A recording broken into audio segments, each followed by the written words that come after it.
Dia bilang sama sang suami supaya berkonsultasi terlebih dahulu kepada salah satu seorang ustadz agar hubungan yang mereka jalani ini sah di mata agama.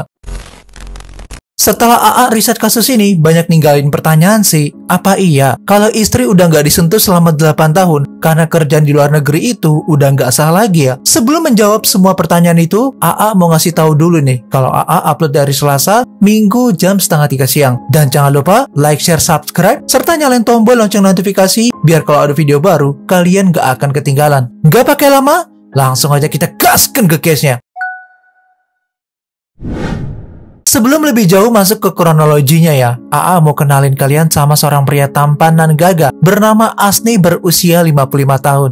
Dia merupakan seorang pria parubaya yang tinggal di sebuah rumah berlokasi di Kampung Masigit Etan, Kelurahan Kasemen, Serang, Banten. Dia udah menikah dengan seorang wanita yang bernama Kolia, berusia 45 tahun. Beberapa warga mengatakan jika Asni dikenal sebagai seorang warga yang baik, ramah, murah senyum, dan sering bertutur sapa dengan tetangganya. Bahkan saking baiknya, Asni juga seringkali membagikan bantuan berupa sembako kepada anak yatim di wilayah tempatnya tinggal. Gak jarang juga Asni juga sering membagi-bagikan makanan gratis ke pengemis di hari-hari biasa, terutama di hari Jumat, biar berkahnya berkali-kali lipat. Awalnya Bapak Asni ini bekerja sebagai seorang tukang ojek pengkolan di kampung tempatnya tinggal. Namun lantaran penglihatannya udah gak terlalu jelas karena faktor usia, beliau jadi sering mengalami kecelakaan jika bekerja, yang akhirnya membuat penumpang merasa gak nyaman dan ketakutan. Awalnya beliau emang maksa buat kerja untuk menghidupi kesehariannya, dan juga karena dia seorang pria yang kodratnya menghidupi keluarganya, makanya dia nekat buat kerja kayak gitu, meskipun resikonya terlalu besar untuk dirinya. Namun lambat laun, dikarenakan permasalahan itu, beliau akhirnya memutuskan untuk berhenti bekerja sebagai tukang ojek karena usia beliau yang udah parubaya. Gak ada orang yang mau mempekerjakannya, sehingga dia akhirnya nggak memiliki pekerjaan sama sekali. Kita sendiri tahu ya lur, kalau di Indonesia itu untuk bekerja emang agak sulit karena batas usia yang ada minimal dan maksimalnya. Namun meskipun begitu, untuk mencukupi kebutuhannya, beliau mengandalkan penghasilan istrinya Kolia yang merupakan seorang TKW di Arab Saudi. Buat makan dan minum, suaminya itu selalu nunggu jatah bulanan dari istrinya yang nantinya akan ditransfer ke rekening suaminya. Kehidupannya yang luntang-lantung di rumah aja ngebuat banyak tetangga yang nyinyirin kehidupan Pak Asni. Pak Asni kok jarang keluar rumah ya? Dengar-dengar sih udah gak kerja. Terus penghasilannya selama ini dari mana? Ungkap tetangga nyinyir yang udah kehabisan bahan gosip. Gak hanya itu aja ya lur, berita Pak Asni udah gak bekerja sampai di telinga keluarga besarnya. Beliau diremehin terus-menerus sampai bikin sakit hati. Dan pas sudah lama gak bekerja, Bapak Asni merasa jika dirinya ini mulai diasingi nih sama keluarga besarnya. Hal itu dikarenakan beberapa pihak keluarga besarnya beranggapan bahwa Bapak Asni yang merupakan kepala keluarga udah seharusnya bekerja mencari uang dan gak hanya mengandalkan penghasilan sang istri, sehingga mereka menganggap kalau Bapak Asni ini memanfaatkan istrinya aja. Diketahui, Kolia sendiri telah menjadi TKW dari Indonesia yang bekerja sebagai asisten rumah tangga nih di Arab Saudi selama kurang lebih 8 tahun lamanya. Dan setelah merantau selama 8 tahun, ada rasa rindu nih terhadap keluarga besar di tanah air. Sehingga Kolia pun akhirnya mutusin untuk pulang ke Indonesia demi bertemu sanak saudara dan keluarganya. Beberapa bulan sebelum tragedi ini terjadi, Kolia yang baru aja tiba di rumah milik Bapak Asni. Setelah kepulangan Kolia merantau selama 8 tahun di sana, Asni beranggapan bahwa sikap istrinya udah berubah. Meskipun udah beberapa bulan tinggal satu atap di rumah tersebut, Kolia dan Asni gak saling bertegur sapa satu sama lain. Beberapa kali Bapak Asni sempat berusaha untuk mendekati sang istri, dimulai dari merayunya kalau si Kolia cantik setelah pulang dari merantau, disentuh tipis-tipis dikit nih sama Pak Asni, juga malah gak mau. Dari penolakan itu, Pak Asni jadi males dan enggan buat deketin istrinya lagi. Bapak Asni ngerasa kalau istrinya udah banyak berubah. Padahal sebelum sang istri merantau ke Arab Saudi, dia merupakan istri yang baik, romantis, dan peduli dengan keluarga. Belum lagi kalau tiap malam Jumat, si sang istri selalu ngajak Pak Asni buat sunnah Rasul. Namun meskipun begitu, Asni tetap aja berusaha untuk mengerti keadaan dan berulang kali mencoba untuk ngedeketin istrinya. Hingga di suatu hari pada tanggal 30 Agustus 2021 siang hari, Asni kembali berusaha untuk merayu sang istri. Beliau yang sangat merindukan kehangatan dari istrinya itu mencoba untuk bermanja-manja dengan Kolia. Namun semua rayuan dari sang suami nggak digubris dan seolah ingin menghindar. Asni yang pantang menyerah terus mengeluarkan jurus-jurus rayuan untuk mengajak sang istri melakukan hubungan begituan yang telah dinantikannya selama bertahun-tahun. Dia bilang sama sang suami supaya berkonsultasi terlebih dahulu kepada salah satu seorang ustadz agar hubungan yang mereka jalani ini sah di mata agama. Menurut Qolia, meskipun keduanya nggak pernah bercerai selama dirinya pergi merantau ke Arab Saudi, namun keduanya udah nggak pernah bertemu selama 8 tahun, sehingga menurutnya hal itu dirasa nggak baik bila mana pasangan suami istri melakukan hubungan seperti itu setelah nggak bertemu lama. Qolia kembali ngejelasin lagi nih kepada sang suami bahwa konsultasi terlebih dahulu itu sangatlah penting untuk dilakuin untuk memastikan hubungan mereka ini masih halal atau enggak. Merasa permintaannya nggak dituruti oleh sang istri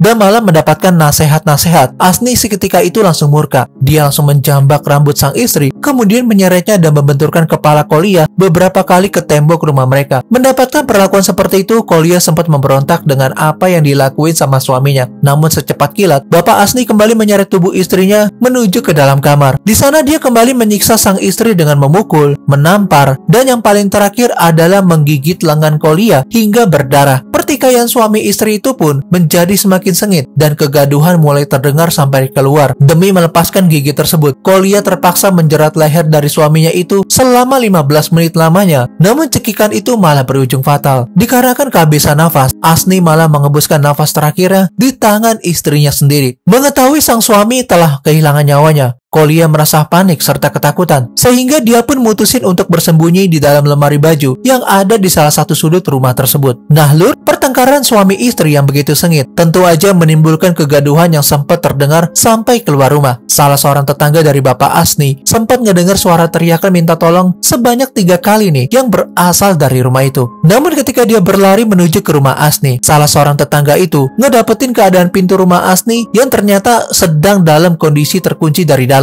Merasa panik karena teriakan itu, ia pun mutusin untuk berlari menuju ke rumah Pak RT untuk melaporkan hal tersebut. Dengan dibantu oleh warga sekitar, pihak aparat desa setempat langsung mendobrak paksa pintu rumah keluarga Asni. Dengan dibantu oleh warga sekitar, pihak aparat desa sempat langsung mendobrak paksa pintu rumah keluarga Asni. Setelah pintu berhasil terbuka, mereka segera memasuki rumah yang saat itu dalam kondisi sunyi senyap. Aparat desa bersama dengan warga kemudian mengecek seluruh bagian dari rumah tersebut dan berhasil menemukan Bapak Asni yang udah tergeletak kaku dengan memakai celana pendek dan kaos lengan pendek. Bingung sekaligus kaget dengan apa yang telah dilihatnya, Pak RT kemudian segera menghubungi aparat kepolisian setempat untuk melaporkan kejadian itu. Sembari menunggu polisi datang, warga mutusin untuk keluar dari rumah tersebut agar nggak merusak TKP. Nggak memakan banyak waktu, seusai mendapatkan laporan itu, aparat kepolisian segera mendatangi lokasi kejadian untuk mengecek langsung apa yang sebenarnya terjadi. Setibanya di sana, pihak berwajib langsung mengamankan lokasi dan mengevakuasi tubuh nggak bernyawa itu ke rumah sakit terdekat. Berdasarkan hasil otopsi, diketahui bahwa korban kehilangan nyawanya akibat kehabisan nafas. Selama proses olah tempat kejadian perkara, aparat kepolisian nggak menemukan atap, jendela, ataupun pintu yang rusak dari rumah tersebut, sehingga pelaku pembunuhan dalam kasus ini dipastikan merupakan kerabat dekat. Apalagi nih ya lur, jika dikaitin dengan keterangan dari warga yang mengatakan bahwa rumah tersebut dalam kondisi terkunci rapat. Aparat kepolisian pun kemudian menggeledah setiap sudut dari rumah itu dengan lebih teliti lagi, dan mereka pun dikejutin dengan penemuan sang istri dari korban yang bersembunyi di dalam lemari yang ada di salah satu sudut di ruangan itu. Aparat kepolisian pun akhirnya langsung membawa Qolia ke kantor polisi untuk penyelidikan lebih lanjut. Saat proses interogasi, Qolia langsung mengakui jika dirinya udah mencekik leher suaminya sendiri. Hal tersebut terpaksa harus ia lakukan demi membela diri karena sang suami telah menyiksa dirinya. Qolia juga ngejelasin bahwa sebelum kejadian itu terjadi, keduanya sempat terlibat pertengkaran yang berujung dengan kekerasan dalam rumah tangga. Ia mengaku sangat kesal kepada Bapak Asni karena udah beberapa kali dipaksa untuk ngelakuin hubungan suami istri, padahal istrinya nggak yakin hubungan pernikahan itu masih sah atau enggak menurut agama. Atas perbuatannya, Qolia resmi dijadikan tersangka dalam kasus ini. Dia dijerat dengan pasal 351 ayat 3 Kitab Undang-Undang Hukum Pidana tentang penganiayaan yang menyebabkan kematian dan pasal 44 ayat 1 Undang-Undang Penghapusan Kekerasan dalam Rumah Tangga. Sidang perdana untuk kasus ini digelar di Pengadilan Negeri Serang, Banten. Majelis Hakim Pengadilan Serang menjatuhkan vonis hukuman penjara selama 8 tahun kepada Kholia karena terbukti bersalah secara sah dan meyakinkan telah melakukan tindak pidana penganiayaan yang menyebabkan korban meninggal dunia. Nah, berhubung ini awal tahun baru ya lur, AA bakal ngasih satu lagi nih, mini kasus yang bisa nemenin kalian di hari-hari senggang atau gabut ya. Jadi video terakhir ini adalah mini kasus yang lumayan ngeri banget ya, dan terjadi di Makassar. Dan karena kasus ini masih baru banget, footage korban dan namanya nggak berhasil AA temuin sih lur. Jadi kita pakai ilustrasi aja ya. Dimana ada seorang pelaku bernama Eko dan Bapi nih, yang berhasil merampok dan memperkaos seorang mahasiswi. Kronologinya jadi gini lur. Eko sama Bapi bagi tugas nih buat ngelakuin aksinya. Dimana Eko menghampiri korban dan Bapi nunggu di sepeda motor sambil ngawasin. Dimana Eko menghampiri korban dan Bapi nunggu di sepeda motor sambil ngawasin. Dari situ Eko pura-pura nih menghampiri mahasiswi itu sambil nanyain harga sewa kos. Korbannya gak curiga, akhirnya ngeladenin nih pertanyaan pelaku. Waktu itu kebetulan korban lagi bersihin kamar kosnya dan dalam keadaan sendiri. Si Eko juga minta tolong buat minjem duit untuk nyawa kos-kosan di sana. Korban yang gak keberatan akhirnya minjemilah duit kepada Eko. Eko yang gak puas akhirnya narik korban ke dalam kamar kosnya dan kemudian nunjukin sajam di pinggangnya sehingga ngebuat korban jadi ketakutan. Eko nyuruh korban buat masuk ke dalam kamar kos dan perlihatin benda sajam yang ada di balik bajunya buat ngancem kalau nggak mau kenapa-napa. Pelaku yang sadar kalau korban ketakutan akhirnya minta korban lepasin pakaiannya. Dengan nafsunya, Eko langsung melakukan aksi bejatnya, yaitu memperkaos korban dengan cara yang gila. Namun beruntungnya korban berhasil selamat, meskipun ninggalin bekas yang parah banget sih ya. Pelakunya juga berhasil ditangkap dan akhirnya dijeblosin ke penjara. Untuk motifnya ya seperti biasa ya lor, ya lagi-lagi dikarenakan ekonomi. Dan mungkin sekian dulu ya untuk kasus hari ini. Gimana nih menurut pendapat kalian? Udah cukup adilkah vonis untuk pelaku dalam kasus ini? Silahkan tinggalin komentar kalian di bawah ya lor. Dengan adanya video ini, AA berharap bisa menjadi pembelajaran bagi kita semua. Dan AA nggak pernah bosan-bosannya untuk ngingetin kalau kejahatan itu bisa terjadi kapan aja dan di mana aja. Udah kayak Bang Napi di RCTI ya. So selalu waspada dan berhati-hati. Dan terima kasih juga buat teman-teman yang udah meluangkan waktunya untuk nonton video AA. Sampai jumpa di video berikutnya. I'm Corna AA, and still next time, stay safe ya lur.